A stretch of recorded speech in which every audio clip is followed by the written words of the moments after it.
Le SAMU, hein, c'est ça. Oui, le SAMU vient, ont voulu, dans les premiers jours, ausculter, donc j'ai accepté dans les premiers jours, et depuis hier, j'ai refusé de leur donner toute information médicale, puisque de toute manière, ils sont uniquement là pour voir dans quel état je suis, puisqu'ils ont été mandatés par Matignon.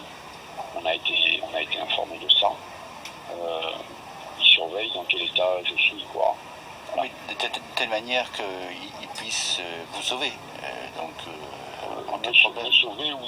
Me sauver ou gérer leur situation, ou m'évacuer dès qu'il y a un problème, comme ça le problème est réglé. Mais je pense qu'ils se trompent là avec cette réflexion, puisque derrière moi, vous avez vu qu'il y a une nouvelle personne qui est venue se mettre en soutien. Il y a mon épouse qui prendra le flambeau si jamais il m'arrive quelque chose. Il faut quand même que vous sachiez que là, au 7e jour, je suis en danger de mort. Voilà. Tout à fait. D'autant plus que vous êtes cardiaque, c'est ça, parce que vous êtes une Voilà, je suis tout à fait cardiaque, j'ai fait un infarctus. J'ai un traitement à vie 2 fois par jour.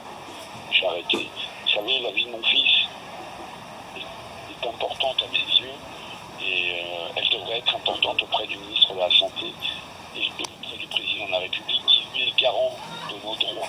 Le droit à la santé, ben, c'est un droit. Et mon fils est en sortie scolaire et ben, on ne le soigne pas ou très très mal. Je trouve ça inacceptable. En plus, le président Hollande et Marisol Touraine ont fait des écrits au mois d'avril qu'ils ne respectent même pas.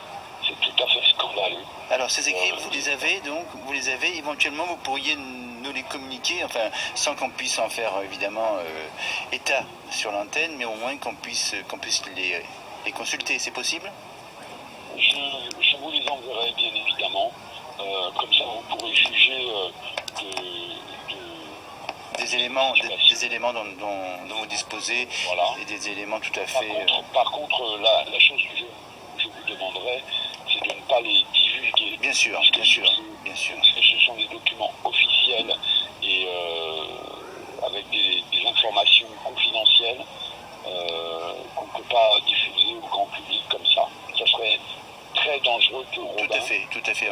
Et sa suite, parce que croyez-moi, vu tout ce qu'ils sont capables de faire depuis le début, je suis très très inquiet pour mon fils. Tout à fait, on est conscient. Alors, votre fils, en fin de compte, ce qu'il faudrait, c'est que l'opération a été faite par le policier Lantieri, l'opération a déjà été effectuée, mais elle n'a pas été terminée, c'est ça? Oui, tout à fait. Vous savez que depuis 6 ans, maintenant, on est en conflit avec le corps médical par rapport à l'état de santé de Robin et au protocole de soins qui pourrait lui être appliqué.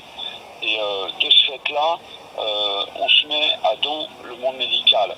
Je ne suis pas contre les médecins, je suis contre les médecins que Robin a eus. Voilà, c'est une grosse nuance. En France, nous avons le meilleur corps médical au monde probablement. On va même dans d'autres pays soigner les gens. On a un des meilleurs systèmes de santé au monde. Mon problème, il n'est pas là. Mon problème, il est qu'il faut qu'à un moment donné, on décide à soigner mon fils.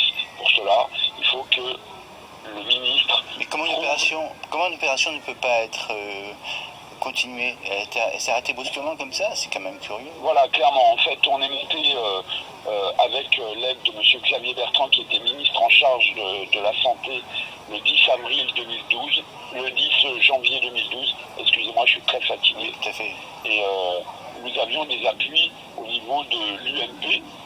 J'avais demandé des appuis au niveau du Parti Socialiste. J'avais pas eu de réponse. L'UMP a répondu présent et principalement le ministre de la Santé en charge, qui n'est pas n'importe qui. Et puis donc il a demandé lui à ce que Robin monte à Paris, qu'il soit opéré par Lantieri, etc., etc., etc. Il avait fait ce qu'il avait dit. Voilà. Puis est arrivé les élections. Et les médecins ont profité de cette situation pour tout stopper. Parce que le professeur Lantieri est un spécialiste de la face en plus, c'est un spécialiste. C'est un spécialiste de la chirurgie réparatrice. Tout à fait. Et donc, je n'ose pas croire qu'on puisse faire des choses comme ça, mais effectivement, tout a été stoppé.